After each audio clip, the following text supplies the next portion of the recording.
Viaje al centro de la Tierra. Julio Verne. El domingo 24 de marzo de 1863, mi tío, el profesor Lindenbrook, regresó precipitadamente a su casa, situado en el número 19 de la Koenstrasse, una de las calles más antiguas del barrio viejo de Hamburgo. Marta, su excelente criada, azaróse de un modo extraordinario, creyendo que se había retrasado, pues apenas si empezaba a cocer la comida en el hornillo. Bueno, pensé para mí, si mi tío viene con hambre, se va a armar la de San Quintín, porque dificulto que haya un hombre con menos paciencia. «¡Tan temprano y ya está aquí el señor Lindenbrook!», exclamó la pobre Marta, llena de estupefacción, entreabriendo la puerta del comedor. «Sí, María, pero tú no tienes la culpa de que la comida no esté lista todavía, porque aún no son las 2. Acaba de dar la media en San Miguel. ¿Y por qué ha venido tan pronto el señor Lindenbrook? Él nos lo explicará probablemente». «Ahí viene. Yo me escapo. Señor Axel, hágale entrar en razón». La excelente Marta marchóse presurosa a su laboratorio culinario, quedándome yo solo. Pero, como mi carácter tímido no es el más a propósito para hacer entrar en razón al más irascible de todos los catedráticos, disponíame a retirarme prudentemente a la pequeña habitación del piso alto que me servía de dormitorio. Cuando giró sobre sus goznes la puerta de la calle, crujió la escalera de madera bajo el peso de sus pies fenomenales, y el dueño de la casa atravesó el comedor, entrando presuroso en su despacho, colocando, al pasar, el pesado bastón en un rincón, arrojando el mal cepillado sombrero encima de la mesa y diciéndome en tono imperioso: «Ven, Alex». No había tenido aún tiempo material de moverme, cuando me gritó el profesor con acento descompuesto: «¿Pero qué haces que no estás aquí ya?». Me precipité en el despacho de mi irascible maestro. Otto Lidenbrook no es mala persona, lo confieso ingenuamente, pero como no cambié mucho, lo cual creo improbable, morirá siendo el más original e impaciente de los hombres.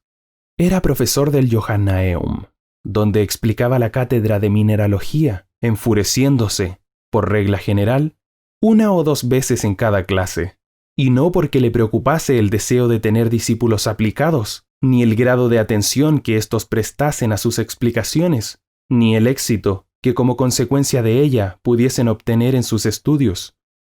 Semejantes detalles teníanle sin cuidado. Enseñaba subjuntivamente. Según una expresión de la filosofía alemana, enseñaba para él, y no para los otros. Era un sabio egoísta. Un pozo de ciencia cuya polea rechinaba cuando de él se quería sacar algo. Era, en una palabra, un avaro. En Alemania hay algunos profesores de este género. Mi tío no gozaba, por desgracia, de una gran facilidad de palabra, por lo menos cuando se expresaba en público, lo cual, para un orador, constituye un defecto lamentable. En sus explicaciones en el Johannaeum, se detenía a lo mejor luchando con un recalcitrante vocablo que no quería salir de sus labios, con una de esas palabras que se resisten, se hinchan y acaban de ser expelidas bajo la forma de un taco, siendo este el origen de su cólera. Hay en mineralogía muchas denominaciones, semigriegas, semilatinas, difíciles de pronunciar, nombres rudos que desollarían los labios de un poeta. No quiero hablar oral de esta ciencia, lejos de mi profanación semejante.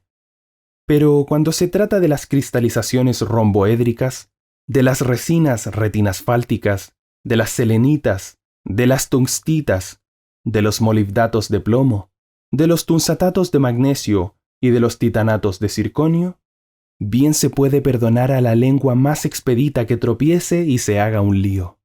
En la ciudad era conocido de todos este bien disculpable defecto de mi tío, que muchos desahogados aprovechaban para burlarse de él, cosa que le exasperaba en extremo, y su furor era causa de que arreciasen las risas, lo cual es de muy mal gusto hasta en la misma Alemania. Y si bien es muy cierto que contaba siempre con gran número de oyentes en su aula, no lo es menos que la mayoría de ellos iban solo a divertirse a costa del catedrático. Como quiera que sea, No me cansaré de repetir que mi tío era un verdadero sabio, aun cuando rompía muchas veces las muestras de minerales por tratarlos sin el debido cuidado. Unía al genio del geólogo la perspicacia del mineralogista con el martillo, el punzón, la brújula, el soplete y el frasco de ácido nítrico en las manos. No tenía rival. Por su modo de romperse, su aspecto y su dureza, por su fusibilidad y sonido, por su olor y su sabor, clasificaba sin titubear un mineral cualquiera entre las 600 especies con que en la actualidad cuenta la ciencia. Por eso el nombre de Lidenbrock gozaba de gran predicamento en los gimnasios y asociaciones nacionales. Humphrey Davy de Humboldt y los capitanes Franklin y Sabine no dejaban de visitarle a su paso por Hamburgo. Becquerel, Edegmen, Brewster, Dumas, Milne Edwards solían consultarle las cuestiones más palpitantes de la química. Esta ciencia le era deudora de magníficos descubrimientos y, en 1853, había aparecido en Leipzig un Tratado do Cristalogiafía Trascendental por el profesor Otto Lidenbrock, obra en folio, ilustrada con numerosos grabados, pero no llegó, sin embargo, a cubrir los gastos de su impresión. Además de lo dicho, era mi tío conservador del Museo Mineralógico del señor Struve, embajador de Rusia, preciosa colección que gozaba de merecida y justa fama en Europa. Tal era el personaje que con tanta impaciencia me llamaba. Imaginaos, un hombre alto, delgado, con una salud de hierro y un aspecto juvenil que le hacía aparentar 10 años menos de los 50 que contaba. Sus grandes ojos giraban sin cesar detrás de sus amplias gafas. Su larga y afilada nariz parecía una lámina de acero. Los que le perseguían con sus burlas decían que estaba imantada y que atraía las limaduras de hierro. Calumnia vil, sin embargo, pues solo atraía al tabaco, aunque en gran abundancia, dicho sea en honor de la verdad. Cuando haya dicho que mi tío caminaba a pasos matemáticamente iguales, que medía cada uno media toesa de longitud, y añadido que siempre lo hacía con los puños sólidamente apretados, señal de su impetuoso carácter, lo conocerá lo bastante el lector para no desear su compañía. Vivía en su modesta casita en Königstrasse, en cuya construcción entraban por partes iguales la madera y el ladrillo, y que daba a uno de esos canales tortuosos que cruzan el barrio más antiguo de Hamburgo, felizmente respetado por el incendio de 1842. Cierto que la tal casa estaba un poco inclinada y amenazaba con su vientre a los transeúntes, que tenían el techo caído sobre la oreja, como las gorras de los estudiantes de Tugendbund, que la verticalidad de sus líneas no era lo más perfecta, pero se mantenía firme gracias a un olmo secular y vigoroso en que se apoyaba la fachada, y que al cubrirse de hojas, llegada la primavera, remozalaba con un alegre verdor. Mi tío, para profesor alemán, no dejaba de ser rico. La casa y cuanto encerraba era de su propiedad. En ella compartíamos con él la vida su ahijada Grauben, una joven curlandesa de 17 años de edad, la criada Marta y yo, que, en mi doble calidad de huérfano y sobrino, le ayudaba a preparar sus experimentos.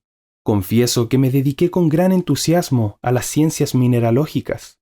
Por mis venas circulaba sangre de mineralogista y no me aburría, jamás en compañía de mis valiosos pedruscos. En resumen, que vivía feliz en la casita de Königstrasse, a pesar del carácter impaciente de su propietario, porque éste, independientemente de sus maneras brutales, profesábame gran afecto. Pero su gran impaciencia no le permitía aguardar y trataba de caminar más aprisa que la misma naturaleza. En abril, cuando plantaba en los potes de loza de su salón pies de reseda o de convólvulos, iba todas las mañanas a tirarles de las hojas para acelerar su crecimiento. Con tan original personaje, no tenía más remedio que obedecer ciegamente, y por eso acudía presuroso a su despacho. Capítulo 2. Este era un verdadero museo. Todos los ejemplares del reino mineral se hallaban rotulados en él y ordenados del modo más perfecto, con arreglo a las 3 grandes divisiones que los calificaban en inflamables, metálicos y litioideos. Cuán familiares me eran aquellas chucherías de la ciencia mineralógica, ¿Cuántas veces, en vez de irme a jugar con los muchachos de mi edad, me había entretenido en quitar el polvo a aquellos grafitos, y antracitas, y hullas, y lignitos, y turbas, y los betunes y resinas, y sales orgánicas, que era preciso preservar del menor átomo de polvo, y aquellos metales, desde el hierro hasta el oro, cuyo valor relativo desaparecía ante la igualdad absoluta de los ejemplares científicos, y todos aquellos pedruscos que hubiesen bastado para reconstruir la casa de la Koningstrasse, hasta con una buena habitación suplementaria en la que me habría yo instalado con toda comodidad. Pero cuando entré en el despacho, estaba bien ajeno de pensar en nada de esto. Mi tío solo absorbía mi mente por completo. Hallábase arrellanado en su gran butacón, forrado de terciopelo de Utrecht, y tenía entre sus manos un libro que contemplaba con profunda admiración. ¡Qué libro! ¡Qué libro!, repetía sin cesar. Estas exclamaciones recordáronme que el profesor Lidenbrock era también bibliómano en sus momentos de ocio, si bien no había ningún libro que tuviese valor para él como no fuese inhallable o al menos ilegible. ¿No ves?, me dijo. ¿No ves? Es un inestimable tesoro que he hallado esta mañana registrando la tienda del judío Hevelius. ¡Magnífico!, exclamé yo, con entusiasmo fingido.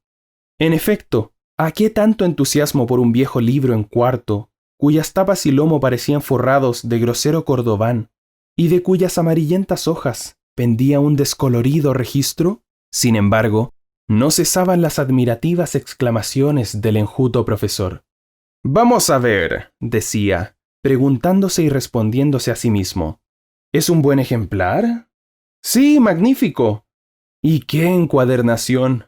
¿Se abre con facilidad?» «Sí». «Permanece abierto por cualquier página que se le deje». «¿Pero se cierra bien?» «Sí». «Porque las cubiertas y las hojas forman un todo bien unido, sin separarse ni abrirse por ninguna parte. Y este lomo, que se mantiene ileso después de 700 años de existencia. ¡Ah! He aquí una encuadernación capaz de envanecer a Bosserian, a Closs y aún hasta el mismo Purgold». Al expresarse de esta suerte, abría y cerraba mi tío el feo y repugnable libraco. Y yo, por pura fórmula, pues no me interesaba en lo más mínimo. «¿Cuál es el título de ese maravilloso volumen?», pregunté, con un entusiasmo demasiado exagerado para que no fuese fingido. «¿Esta obra?», respondió mi tío animándose, «es el Heimskringla de Snorri Sturluson, el más famoso autor islandés del siglo XII.